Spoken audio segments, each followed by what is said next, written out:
A talented comedian. This young man will be performing at the Improv in Tempe, Arizona, April 15th through the 18th. Here's the very funny Greg Fitzsimmons. Greg, come on out.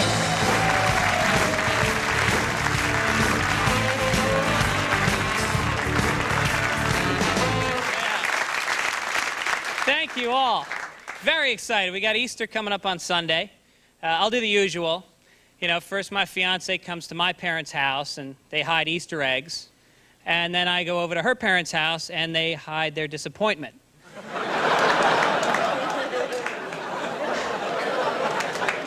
I'm turning 33 on Monday. Very excited. 33, but it's no, don't clap. Don't clap. Because I don't know what 33 means. You know what I mean? I'm not really young anymore, but I'm not old yet.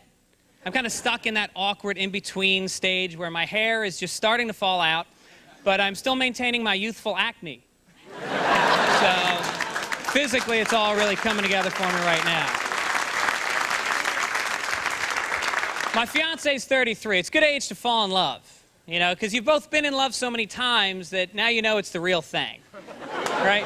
Yeah. It took us a week just to come up with, like, pet names for each other that we hadn't already used on somebody else in a previous relationship.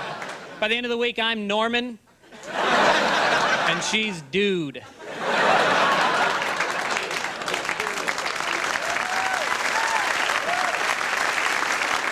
thing I love about my fiance is that she's got great confidence, and I think that intimidates a lot of men, you know, because a lot of my friends are always like, yeah, I want to meet a pretty woman who doesn't know she's pretty. Because what that really means is they want to meet someone who's pretty, who has low self-esteem, so that they'll go out with them.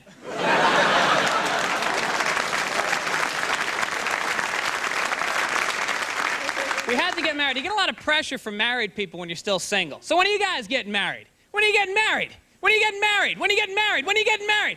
I don't know. When are you going to die? You're already married. Death would be next. It's tough being a comedian in New York City because everybody's funnier than I am. You know, I went to a coffee shop last week. It's a true story. I'm paying for my coffee at the cash register, and there's another woman at the espresso machine, and she gets accidentally blasted with steaming hot milk from the espresso machine. So her shirt is burning her. So she just rips her shirt off, but she forgot she had no bra on. So she runs in the back screaming, and the cashier just looks at me and goes, "That'll be an extra $2."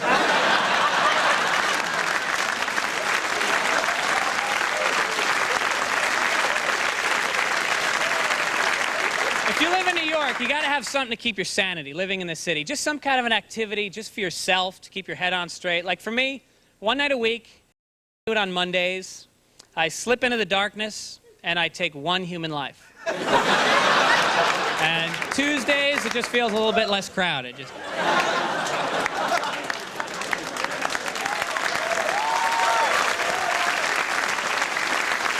It's too crowded. The entire country's too crowded, and now they're spending millions to develop cloning of human beings. Do we need more people exactly like the people we already have? I mean, that's why we have the Midwest.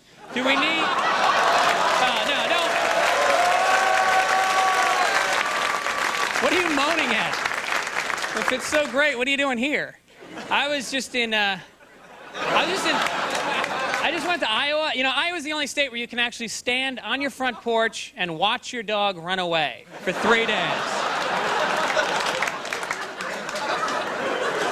So they want to clone, and, you know, they want to clone people. And I can understand that there's medical reasons why cloning is good, but you know where this is leading.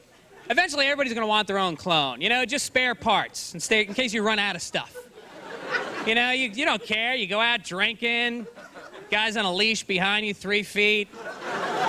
Drink your ass off. You don't care. You got a fresh liver 3 feet behind you the whole time.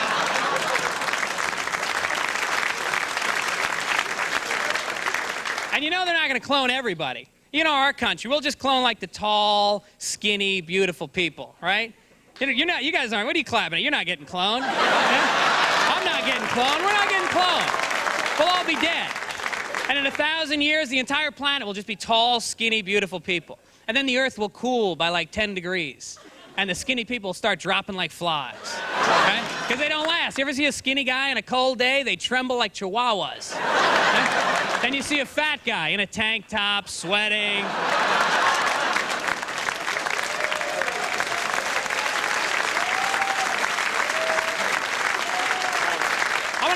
my grandfather. My grandfather is like a tough man. You know, he came over from Ireland in 1920. No money, no job, no friends. Nothing but a piece of diseased potato on his lip, a Pabst Blue Ribbon in his hand, and a dream in his heart. He wanted to be a figure skater. He was a moron and a drunk.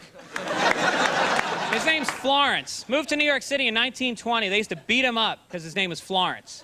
He had to switch his name to Frank. And then this Christmas, he made a big announcement. He goes, "I'm switching my name back to Florence." And we beat him up.